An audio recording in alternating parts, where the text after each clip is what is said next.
चलिए नेक्स्ट चलते हैं। सवाल क्या दिए थे बताइए तो आप लोग? सवाल क्या था?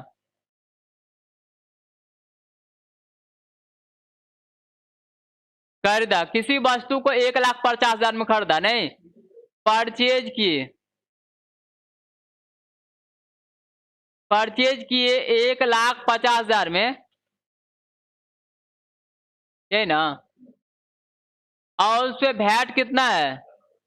तो वैट है 10%। वैट है कितना परसेंट?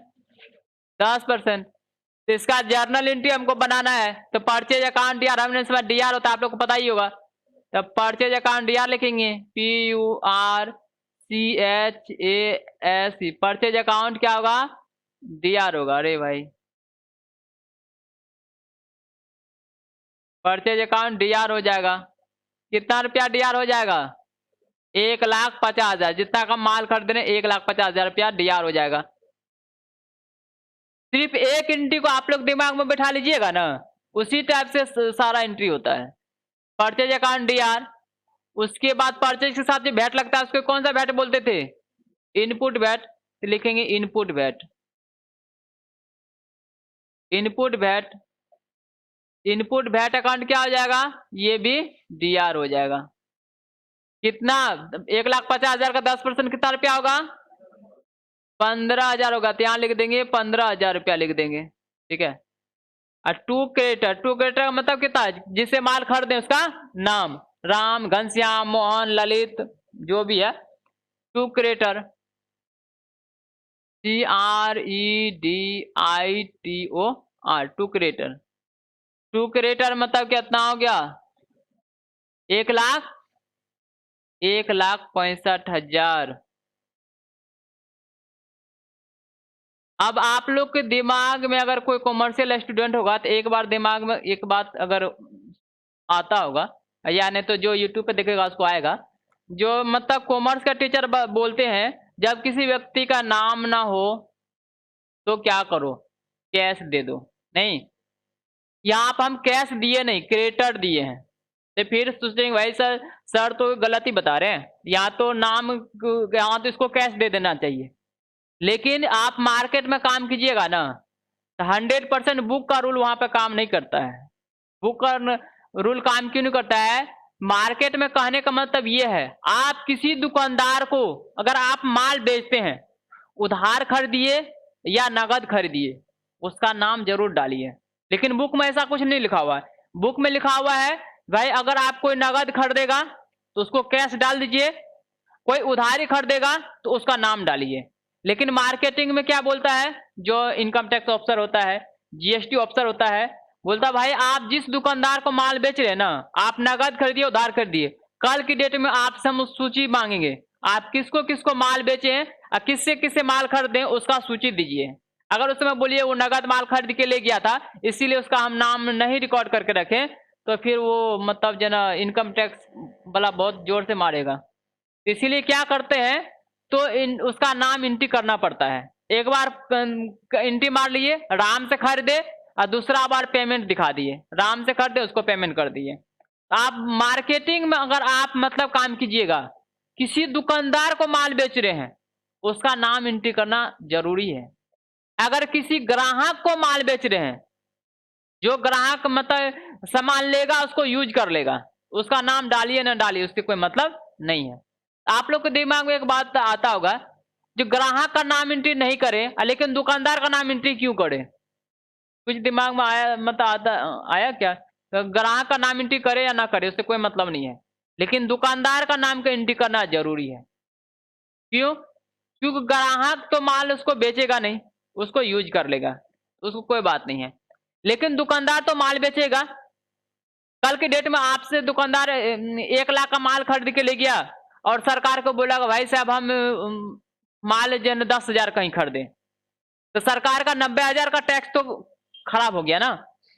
इसीलिए सरकार बोलते है जिस दुकानदार को तुम माल बेचते हो उसका डिटेल रखो, कल की डेट में तुमसे और उस दुकानदार से मैच करवाएंगे। क्या मैच करवाएंगे?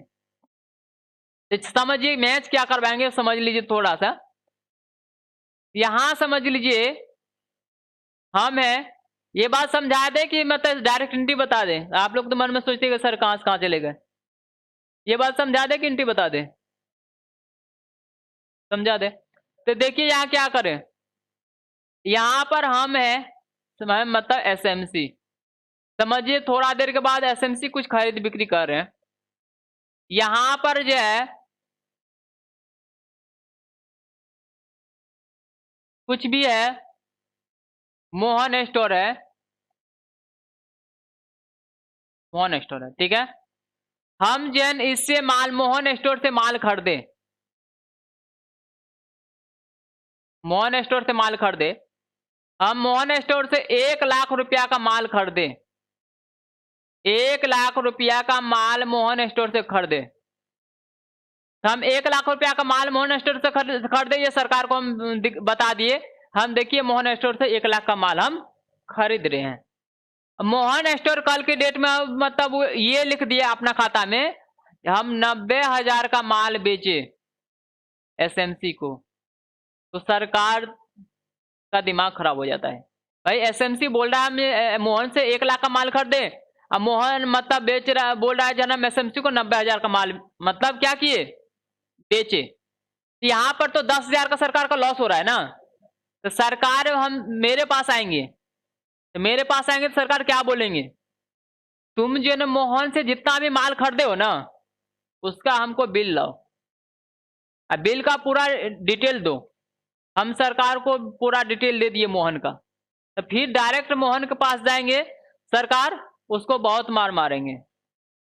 अगर इसका मोहन का हम डिटेल एंट्री करके रखें तभी तो हम सरकार को देंगे। कल की डेट में अगर मोहन का हम डिटेल एंट्री नहीं करके रखेंगे, सरकार को देंगे क्या? तो सरकार क्या करेंगे, हमको भी यहाँ पर डंडा से मारेंगे और मोहन को भी डंडा से मारेंगे, और दोनों को एक रूम में बंद करके तब पूछेंगे बताओ जो तुम लोग सच्चाई क्या है, तुम बोल रहा है 1,00,000, वो बोल रहा है 90,000। इसीलिए मतलब जब मार्केट में काम कीजिएगा, अब देख लीजिएगा, ये माल जो ले जा रहा है, दुकानदार आदमी माल ले जा रहा है, नहीं, ये आदमी दुकानदार है, ये कल की डेट में लाखों करोड़ों का ये काम कर सकता है ना, या आपसे 1,00,000 से ज्यादा का माल खरीद सकता है भविष्य में, 1 साल में, तो उसका नाम एंट्री जरूर रखिए। उसका नाम एंट्री करके नहीं रखिएगा, कल की डेट में ये लोचा लगेगा, आप बोलिएगा 1,00,000, मोहन बोलेगा 90,000, तो फिर मतलब दोनों को सरकार मारेंगे। अगर आप मोहन का सारा सा हिसाब किताब दे दिए सरकार को, तो आपको सरकार छोड़ देंगे, मोहन को जाके मारेंगे। इसीलिए मतलब जब आप फील्ड में काम करते हैं तो दुकानदार का जो नाम एंट्री करना जरूरी होता है। तो चलिए आप लोग समझ ही गए होंगे। तो देखते हैं अगर इनकम टैक्स वाला किसी के ऊपर रेड मारते हैं ना, तो ये नहीं फॉल्स उसका कभी नहीं होता है। जीएसटी विभाग वाला, इनकम टैक्स विभाग वाला जो लीगल मतलब टीम होता है ना, वो कभी भी किसी के ऊपर छापामारी करते हैं तो ऐसा नहीं गए और लौट के आ गए, कुछ ना कुछ हुआ पकड़ ही लेते। कैसे? ऐसे ही पकड़ते हैं भाई, यहाँ देने दोनों में मिलानी कहाँ हो रहा है। तो चलिए नेक्स्ट हम लोग आगे बढ़ते हैं। हाँ, मोहन के पास सर जाएंगे और मेरा पूरा सबूत,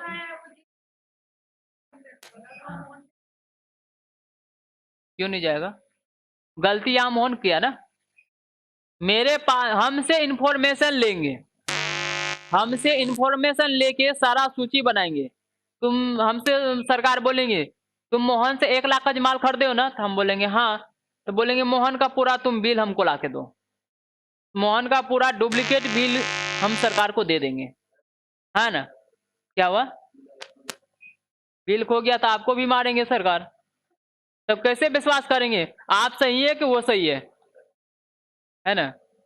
तो सरकार का जन मान के चलिए, आपको अगर काम कर रहे हैं, कोई बड़ा बड़ा बिजनेसमैन है तो वो थोड़े मतलब भोदू होगा, भोदू आदमी तो कोई बिजनेसमैन बनेगा नहीं, भोदू आदमी तो दुकान पर चाय चाट चाउमीन जो भी है उतना तक ही सीमित हो जाते हैं।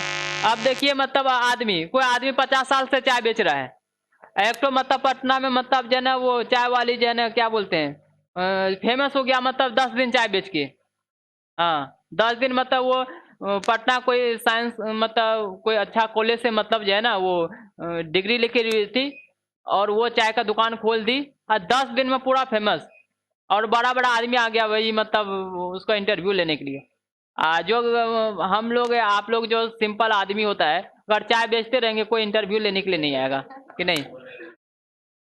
तो बस तो जो बड़ा पोस्ट पे चला जाता है ना, तो भोदू आदमी नहीं होता है वो। वह बहुत ही तेज तर्रार आदमी होता है, तभी उतना बड़ा जगह पे गया है। आप कैसे बिल नहीं रखिएगा? वहां तक गए तो ऐसे थोड़ी गए होंगे। कितना बार आप जो है ना डांट सुनेंगे, कितना बार फटकार सुनेंगे, तब वहां तक गए होंगे। हाँ, हाँ। आपको बिल तो हर हाल में रखना पड़ेगा। बिल हर हाल में रखना पड़ेगा। बिल नहीं रखिएगा तो मतलब उसका जो एक कल की डेट में दांव पेंच फंसेगा, उससे आप निकलिएगा कैसे? कैसे मतलब ये मोहन आपको क्लेम कर देगा? हमको मतलब एसएमसी फंसा रहा है ना? हमने इसको 90,000 का ही माल बेचे हैं। तो सरकार तो बड़ा दुविधा में पड़ जाते हैं ना। आप पे भी पेनल्टी लगा देंगे, उस पे भी पेनल्टी लगा देंगे। बस हो गया। सरकार को टैक्स तो जितना देना था उससे ज्यादा ही दे देंगे। चलिए नेक्स्ट हम लोग आगे बढ़ते हैं।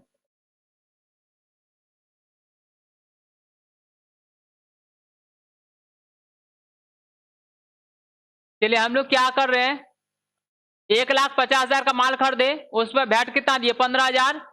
और हम मतलब जन 1,65,000 कुल हम उस सामान पर भुगतान कर चुके हैं। नहीं, अब हम सामान को सेल्स किए, कितना का माल बेचे बताइए? इसी माल को हम कितना में सेल्स किए? 20% प्रॉफिट लेके 1,50,000 का 20% निकालिए, 15 दुना 30, 30,000। तो सामान का दाम कितना हो गया? 1,80,000। तो मान के चलिए इसमें क्या है, 1,00,000 मतलब 50,000 का सामान था, 1,50,000 सामान था, इस पर कितना परसेंट प्रॉफिट लेना था? तो प्रॉफिट लेना था हमको 20%, यही ना? तो 20%, 1,50,000 का 20% कितना रुपया हो गया? 30,000 रुपया हो गया। 20% हमको प्रॉफिट लेके बेचना था, तो हम सेल्स किए, आपको 1,80,000 में ना, 1,80,000 में हम सेल्स किए। अब इस पे तो ये नहीं बोलिएगा सर, इस पर तो आप टैक्स लिखे भी नहीं किए, कितना परसेंट हम टैक्स कलेक्शन किए। आपको पता चल गया इस सामान पर कितना परसेंट टैक्स है? 10% टैक्स है। तो जितना परसेंट टैक्स आप दिए थे ना, उतना परसेंट टैक्स आपको क्या करना पड़ेगा? कलेक्शन करना पड़ेगा। किससे? अपने ग्राहक से। तो 10% इस पर हम टैक्स चुकाए थे, तो हम अपना ग्राहक से कितना परसेंट टैक्स कलेक्शन करेंगे? 10%। जितना उसका रूल होता है, जो ये नहीं आप में जन किसी सामान पर आप टैक्स दिए 10%, आप किसी से 15% टैक्स ले लीजिए, ऐसा नहीं होता है। सरकार एक रूल निकालते हैं, इस पर पेन पर कितना परसेंट टैक्स लगेगा, कॉपी पे कितना परसेंट टैक्स लगेगा, और अदर पे कितना परसेंट टैक्स लगेगा, वो के रूल होता है। तो आप परचेज में देख लीजिए कितना परसेंट टैक्स दिए हैं, उसी के हिसाब से आप सेल्स में टैक्स कलेक्शन करना होता है।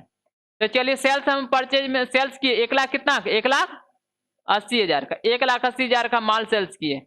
इस पे वैट हम कितना कलेक्शन किए?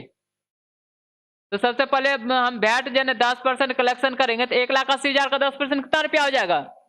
18,000 रुपया हो जाएगा। पहले इसका हम क्या करेंगे? एंट्री कर लेंगे। एंट्री करेंगे तो क्या लिखेंगे? Debtor account DR, debtor account DR,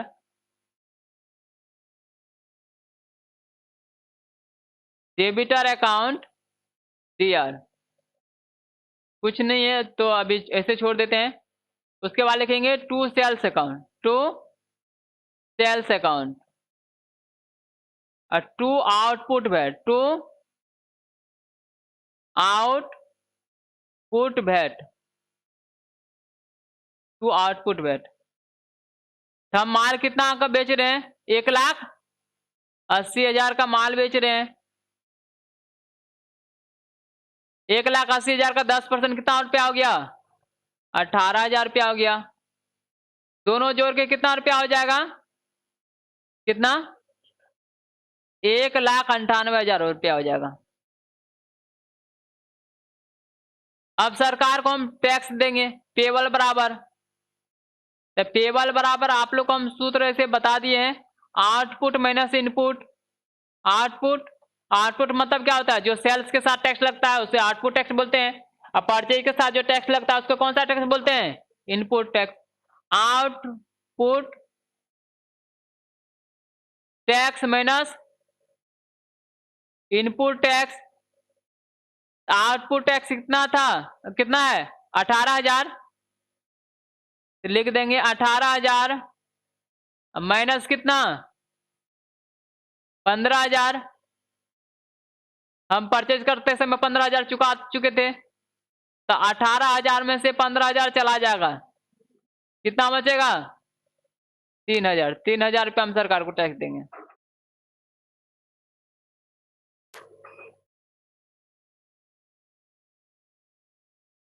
ऐसे मतलब हम जो है ना इनडायरेक्ट रूप से 18,000 रुपया टैक्स दे चुके हैं, लेकिन इनडायरेक्ट मतलब जो है डायरेक्ट रूप से 3,000 ही दे रहे हैं। क्या कि एक बार 10,000 दे दिए, एक बार कितना दे दिए 15,000 यहाँ पर दिए थे और 3,000 यहाँ पे दिए, कितना टैक्स दे दिए 18,000। 3,000 सरकार के हाथ में दिए और 15,000 जिससे माल खरीदे थे उसको दिए थे। ऊपर करें, चलिए ऊपर करें,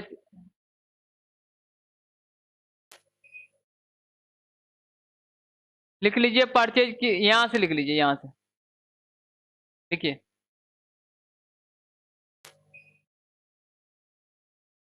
रिकॉर्डिंग को हम बंद कर देते हैं।